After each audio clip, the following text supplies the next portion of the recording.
السلام عليكم والسلام يا maanta waa mukhtaar shijarayd sheekada maanta haddii guud galo sheekadan sheekh sacuudiya oo ayaa ka hadlayay oo caalima marka sheekada markuu ka hadlayay wuxuu yidhi soomaalida ayaan arrinkan u wadaa iyo sheekadan aan u wadaa marka wuxuu yidhi soomaalida dhiigga ku badan intaa waxaad arkaysaa dil ka dhacaya soomaaliya oo dad badan baa ii sheegay arrinkaasu inay soomaalidu dhiigga dee caado u yahay inay qof ka dilaan oo qof kaleba qof dilo oo qof kale loo dilo qof oo intaasoo dhan jirto marka wuxuu yidhi qisadan baad ii hayo wuxuu yidhi beri aan dhallinyaro ahaa wadaaddo unbaa israacnay oo sacuudiga oo ciraaq bay ahayd webiga dijla agtiisa marka wuxuu yidhi culamadiin baan ahayna waa isla wada soconnay waa wada baxnay oo annagoo soconna oo webiga agtiisa marayna ayaan aragnay dhinaciisa kale ayaan aragnay nin taagan gabadh mindi laabta kaga jirto oo gabadhiina mayd tahay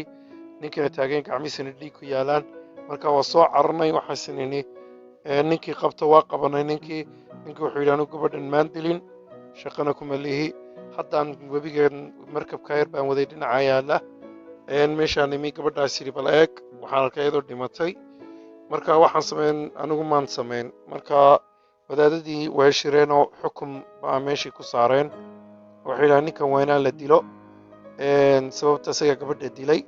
marka ninkii uu dhaartay wax walba markaa dee intii badan waxay ku qasbeen waxay yidhahaan gacmahaagina dhiig baa ku yaalla gabadhana waa dul taagnayd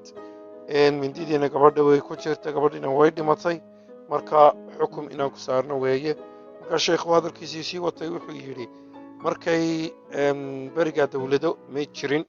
oo sharciga ku xukumi jiray marka wuxuu yidhi wadaadana waan ahaa anugu dhallinyaraan ahaa markaa wadaaddaa la soconnay markaa xukumka yidhaaheen waan saarayna ninkan waa inaan la dilo sababta gabadhaasuu dilay markaa ninkii waxaa lagu yidhi maxaad kaga difaacaysa wuxuu yidhi anigu markabkaasaan watay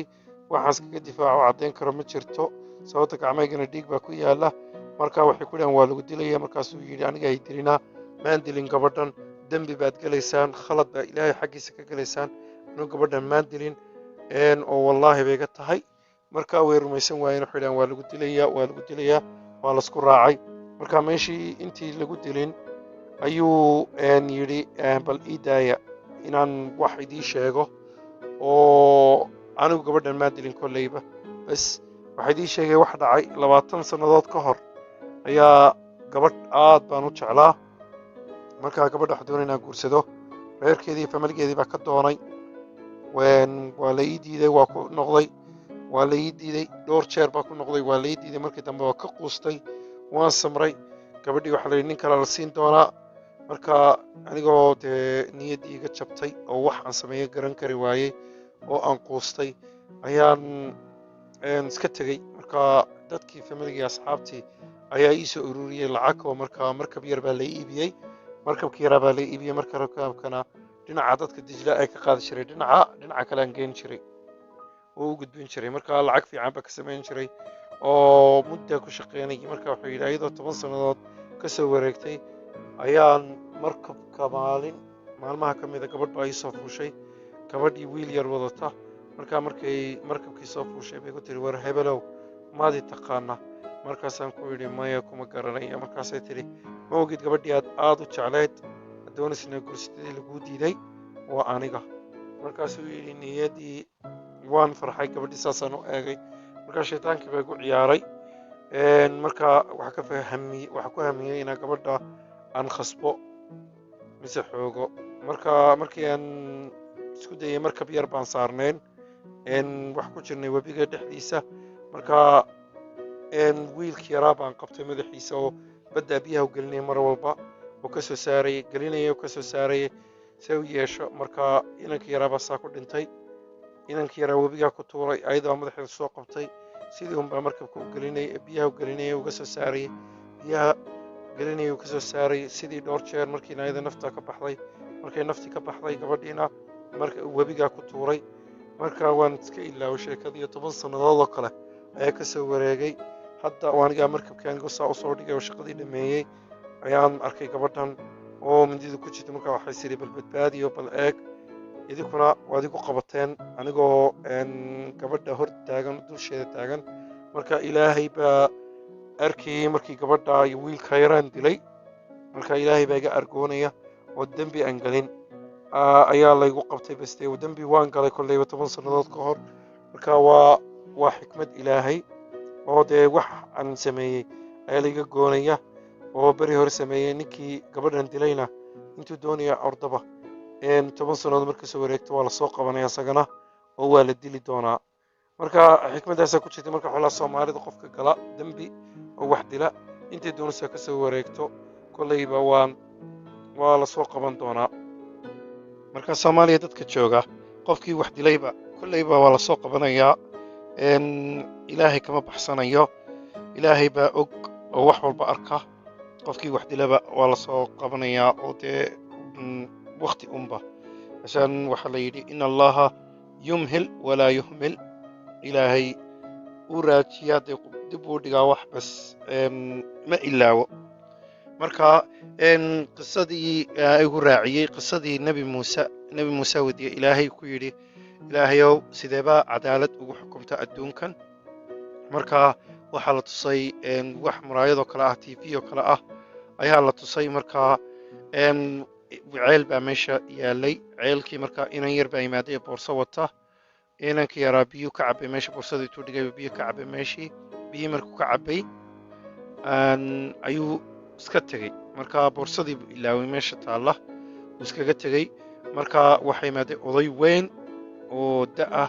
ayaa yimi marka ceelkii buu biyaha ka cabayey